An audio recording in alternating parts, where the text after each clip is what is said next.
Salam sehat. Bandarmologi obat yang keempat. Jadi sebetulnya ada 3 ya, tapi yang kedua dan ketiga itu sebenarnya satu paket. Tapi yang video yang ketiga itu video yang kedua ada yang lupa, maka saya buat video yang ketiga untuk mengurangi kelupaan tadi. IPO tanggal 13 Januari 2025, data sama dengan 10 Oktober 2025. Biasa company profil untuk melihat perubahan saham yang beredar atau free float, dan kita ingin lihat juga masihkah direksi ada di sini sebagai pengelola. Ini komisaris ya, komisaris ya. Kemudian ini industri minuman ringan, industri bahan baku obat tradisional untuk manusia, industri pengolahan susu bubuk dan susu kental, industri sirup, dan industri glukosa dan sejenisnya. Perdagangan eceran, kosmetik untuk manusia, obat tradisional, sabun dan bahan pembersih keperluan rumah tangga, alat kesehatan dalam subgolongan, industri sabun dan bahan pembersih keperluan rumah tangga. Itu ya, salah satu produknya atau bergerak di bidangnya. Di sini herbal, kosmetik, and functional and botanical beverage kontrak manufacturing ya. Jadi kayaknya cenderung ke non cyclical ya sektornya ya.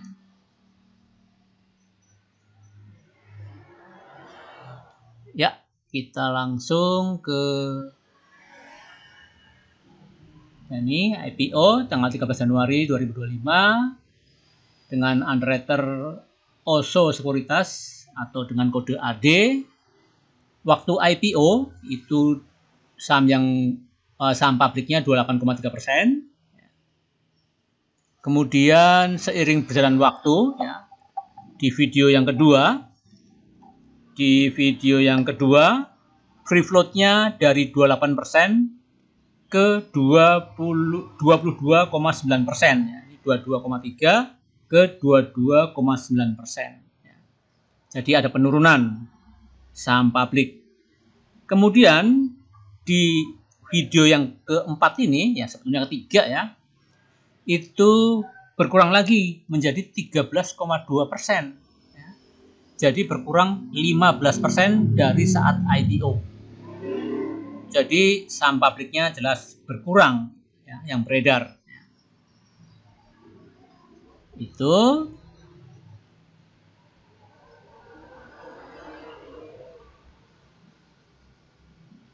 Nah, kita ke seller dan buyer. Sebelumnya last price-nya di 470, yaitu naik 0,86% hari Jumat kemarin dari harga IPO yang 350.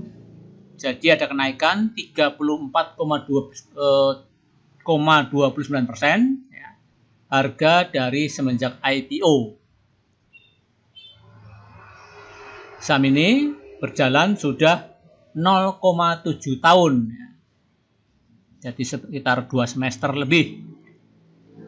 Maka di sini karena di bawah 200 hari, low price, average price, dan high price belum ditampilkan. Asing sangat sedikit, cuma 1,6%. Ya, kita langsung ke buyer dan seller. Dimana biasa di posisi bandarmologi yang pertama ya. Oh, ini yang ketiga ya. Yang ketiga atau keempat. CP jualan 39% di harga 465. Terus AD selaku underwriter jualan 23% di harga 435. Kemudian KI 13% di 674. Nyangkut ini KI, nyangkut parah nih. Kemudian DR 11% di harga 468 rupiah. Ini retail sekitar 22 atau 23% ya. Kemudian yang buyer itu BG yaitu 50% dengan harga 458 rupiah. Kemudian XL 19,4% dengan harga 568 rupiah. LG 6% dengan harga 483 rupiah. CC 6% dengan harga 582 rupiah. Nah, ini retail ya. Sekitar 26% ya. Jadi dari sini aja kemungkinan distribusi ya. Karena retailnya banyak di posisi beli atau buy ya. Tapi BG Akum ini dari 39% dibeli BG 50%. Sisanya ya yang bawahnya ini AD ya. Ya, di sini masih belum kita dapat putuskan akum atau distribusi. Nah, dari yang telah dijual belikan di market itu melebihi plafon. Di sini kan free floatnya 79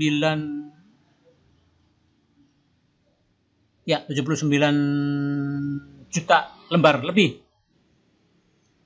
Yang dijual 130, jauh amat. 79 sama 130 miliar juta ya. 330 juta lembar.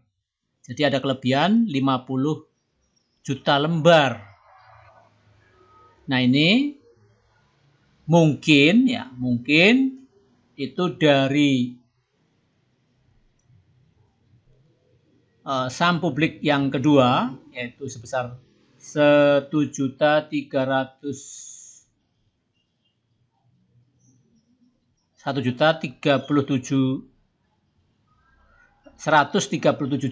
lembar itu dikurangi dengan tadi kelebihan dari free float yaitu 50 juta lembar ketemu 87 ya, nyerempet lah ya. Dan memang ini udah susah dilacak yang seperti ini. Nah, dan kita nggak perlu detail banget, kita ingin ambil benang merahnya aja siapa bandarnya yang sesungguhnya, distribusi apa akum, siapa yang akum, bandar pola apa yang akum, dan seterusnya ya. Jadi anggaplah ini adalah diambil dari saham sell holder atau saham publik ya, karena kan saham publik menyusut, jadi diambillah dari saham publik ya, dibeli oleh orang-orang yang buy lebih dari mungkin 5%, atau kalau tidak lebih dari 5% itu orang dalam atau direksi atau direktur atau komisaris ya, dan sebagainya. Jadi intinya ada kelebihan free float dari yang 13% ini. Mungkin diambil dari free float yang sebelumnya, di mana free float yang sebelumnya adalah 22% ya. Bentar, free float yang pertama, free float yang pertama itu 28%, free float yang kedua 22%.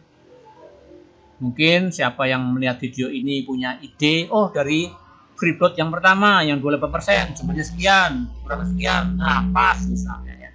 Misalnya ya, tapi kayaknya nggak semudah itu. Tapi ya alangkah baiknya dicoba. Kalau saya sendiri yang ngejar tayang, hari ini harus selesai obat ini ya. Kita buat apa adanya data. Jadi buy dan sell-nya 21,5%. Kelebihannya minus 8,3%, founder share-nya 86%. Ya, mungkin dari video yang kedua atau free float yang kedua, di video yang kedua tadi 22,9% ya. Nah, yang free float yang 13,2% ini 10,8%-nya milik Becky. Terus yang 2,6%-nya milik XL. Ya. LG 1,4, CC 1,3, TP ini retail masing-masing 2,1 dan 3,4. Ini 8. 8 mungkin diambil dari sini ya.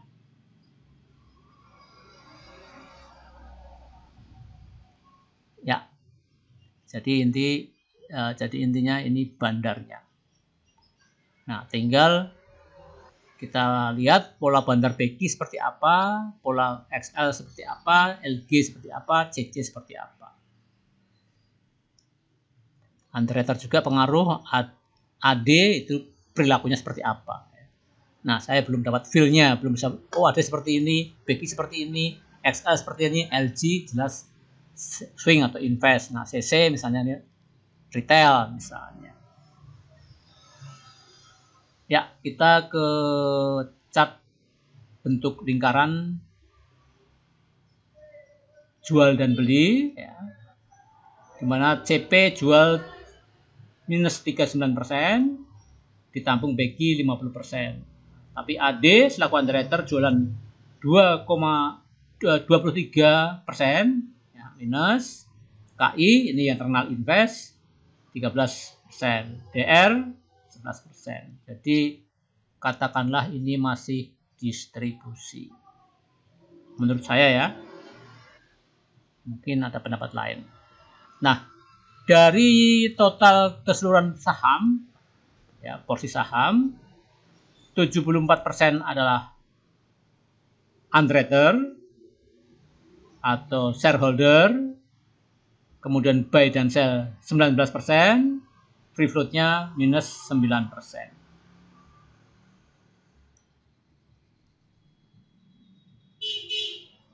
Ya.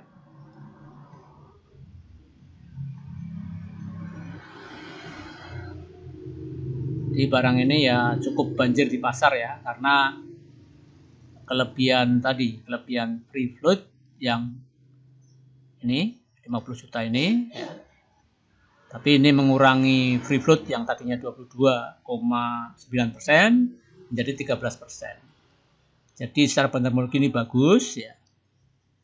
Karena saham publiknya semakin dikit ya, tinggal bandarnya ya, bandarnya yang gacor yang mana. Ya, kenapa saya bicara bandar? Ya memang harga naik dan turun itu terserah bandar. Nah, kita ini ya, tadi ini kita ke rank yang lebih pendek. Nah, ini di mana rank tanggal 24 Juni 2025 ya. Juli, Agustus, September, Oktober ya, hampir 4 bulan ya. 4 bulan terakhir kita ambil datanya, di mana asing itu 26%. Oh ya, tadi kita belum bicara asingnya ya. Asing di sini 10% ya. Yang buy lokal 90%, yang sell asing 1%, lokal 99%. Nah, di sini asing 26%, yang buy, yang sell asing 1%. Yang merah lokal. Nah, dari sini terlihat akum.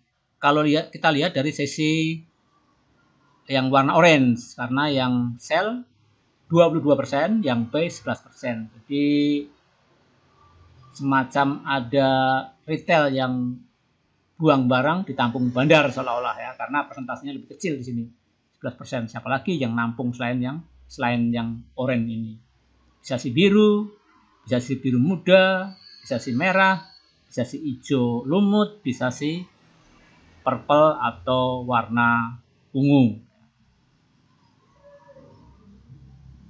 Ya, akum ya, anggaplah akum ya. Lebih tegas ini dibanding bandarmologi sebelumnya, obat sebelumnya.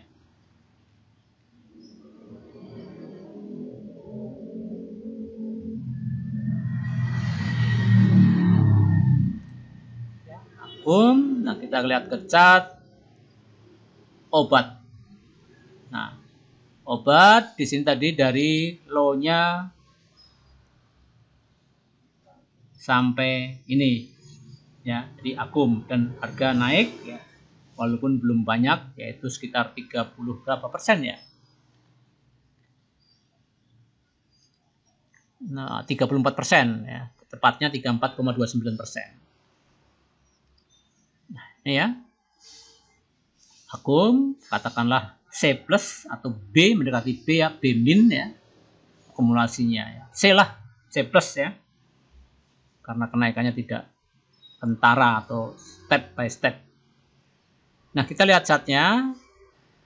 Nah, ini uptrend ya, dari bawahnya katakanlah 324, sekarang udah 470. Naiknya pelan-pelan tapi pasti. Oh ya, di awal IPO ya, di mana saham obat ini itu naiknya tidak membabi buta, maksudnya arah ya, arah terkunci, arah ini tidak ada ya.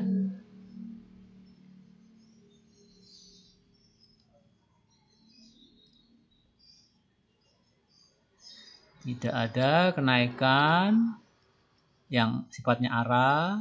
Ini arah ya.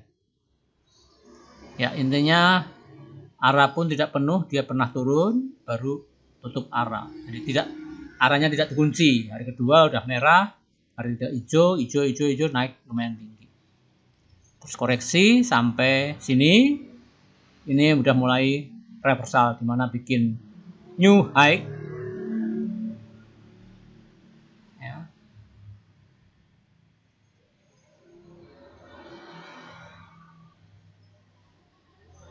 Dan higher low, higher high ya, bikin itu jadi ciri-ciri reversal.